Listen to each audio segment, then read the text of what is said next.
ये आरजेडी की सरकार आ जाएगी, अगर ये तेजस्वी की सरकार आ जाएगी तो जंगल राज आ जाएगा। और आज मैं कह सकता हूं कि जंगल राज आ गया है। मुझे तो यह भी अब समझ में नहीं आता है कि सुशासन बाबू की सरकार में शासन कौन कर रहा है।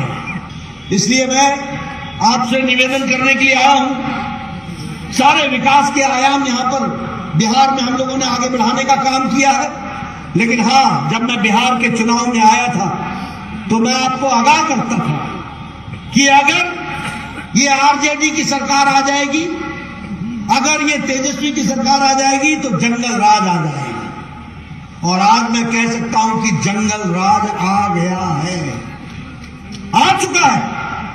मैं आंकड़े आपको दूंगा। अगस्त महीने में कितने मर्डर हुए, एक ही महीने के अंदर कितने एक्सटॉर्शन हुए, एक ही महीने के अंदर कितने लोगों को बंधक बनाया गया है, महिलाओं के साथ कितना अत्याचार हो रहा है, लॉ एंड ऑर्डर एकदम जिसको बोलते हैं ध्वस्त हो चुका है, प्रशासन पर पकड़ खत्म हो गई है। मुझे तो यह भी अब समझ में नहीं आता है कि सुशासन बाबू की सरकार में शासन कौन कर रहा है। यही नहीं पता चल रहा है कि अब शासन कौन कर रहा है, किसका शासन है और कौन सा सुशासन है।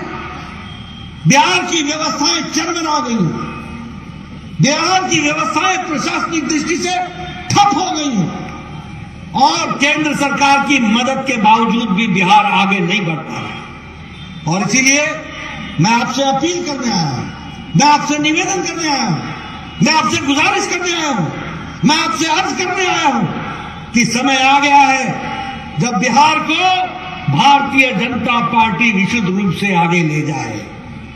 अब समय आ गया है जब भारतीय जनता पार्टी बिहार का नेतृत्व करे और भारतीय जनता पार्टी की विशुद्ध सरकार बनकर के बिहार को आगे बढ़ाने में अपना योगदान करे।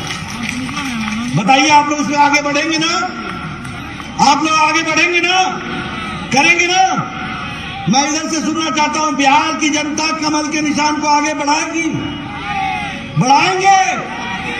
मित्रों, मैं इस क्षण में आपका ज्यादा समय नहीं लेना चाहता हूं, काफी देर हो गई है। बहुत से मुद्दे मैं बोलना चाहता था, लेकिन मैंने कहा कि मैं फिर आऊंगा और आपके साथ और विस्तृत से बात करूंगा। लेकिन आज मैं एक ही बात कहना चाहता हूं, बिहार को मैं अच्छी तरीके से जानता हूं, इनकी तकलीफों को भी जानता हूं और बिहार के दमखम को भी जानता हूं। बिहार अगर कुछ फैसला कर लेता है तो उसको निर्णायक मोड़ तक पहुंचाता है। और मैं चाहता हूं कि आप अब फैसला कर लीजिए, समय आ गया है।